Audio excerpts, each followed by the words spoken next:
Hello and welcome to the Trebuchet guide. We're looking at some ranges, damages and giving a few positioning comments. So that's what we're all talking about. Trebuchet shot. So let's take a look at using it.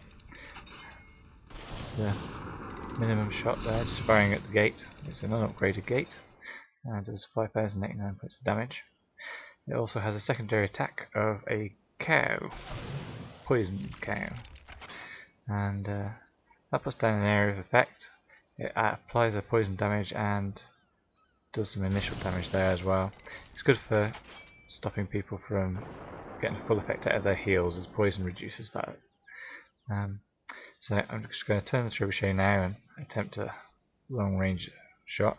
It's quite slow to turn, so if a fight moves quickly forwards, backwards, left or right, you will have trouble tracking it with a trebuchet. Okay, now can I reach the keep from this position? So full power.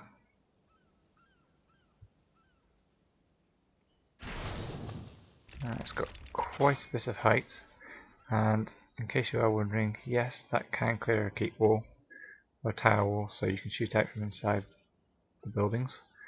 That doesn't reach the keep wall there, but to get a better idea of just how far it can shoot, we're going to play a game of Chase the Cow, and hopefully that will give us a better idea of what the actual maximum range is, so we can get a closer look.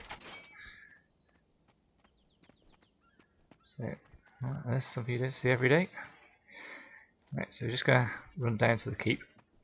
As we approach the keep, if you look at the walls, you can see that it's actually fully upgraded. They even put up some siege equipment. There's oil over the gate. There's a few blister carts appearing there. There's mortar straight in front of us. There's a cannon forwards and left appearing now.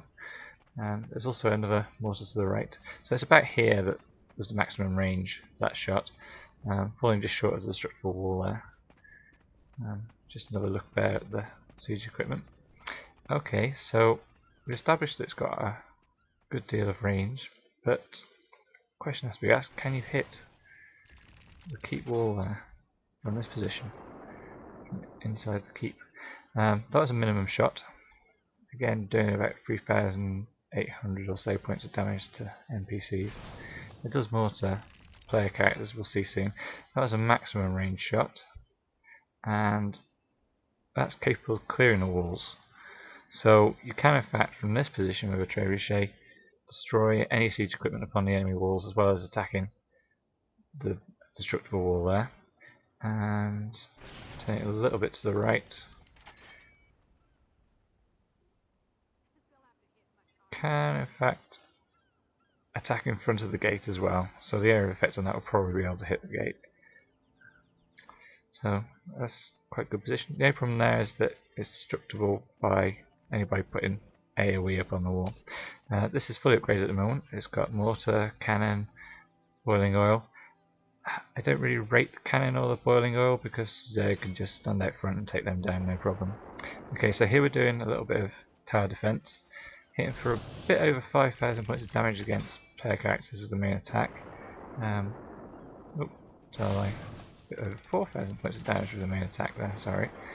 And that's the minimum range shot from here, I think.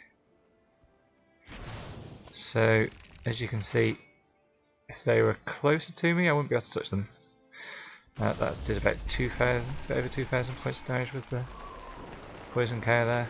It gives them a nice damage over time effect as well. So this is short range combat. It's very much like all the other siege equipment. You don't need two men to do it. Just operate the siege equipment on your own. However, at long range, you won't be able to see some of the pieces of siege equipment, see where the actual fight is.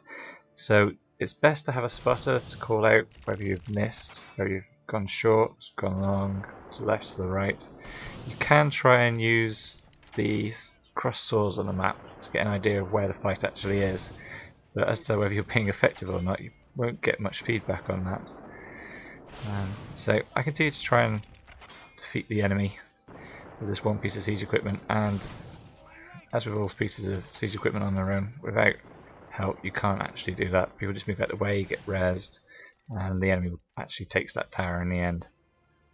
So now we move on to an experiment that I did of building a trebuchet inside on the ground of the eastern tower. So that's where I've placed it. It's actually a little bit more towards the bottom of the ramp there than the wall. And right, I just build that up till we have a full and working trebuchet. So, first test, can it shoot over the wall? So I put it up to maximum power by holding down the fire button. I did see somebody who was working a trebuchet on one of the stress tests. They didn't know you had to hold the power button down, so every shot was a minimum shot and exploded pretty much in front of them. So to get the extra range you have to hold the button down, build up the power, it takes longer to fire. But that shot, in case you're wondering, did in fact strike the wall of the enemy keep. So you can take down a destructible wall by placing your trebuchet here. It's quite impressive. Now there I did a single low power shot. That one had a little bit more power. Now these can't get out. The animation might indicate the actual shot is higher than the wall, but as you can see it's impacting upon the wall, so there's some discrepancy there. I'm not entirely sure why, but there we go. So I tried different strengths to see what the minimum requirement there is to get out over the wall, and that was nearing, I'd say, about 90% power.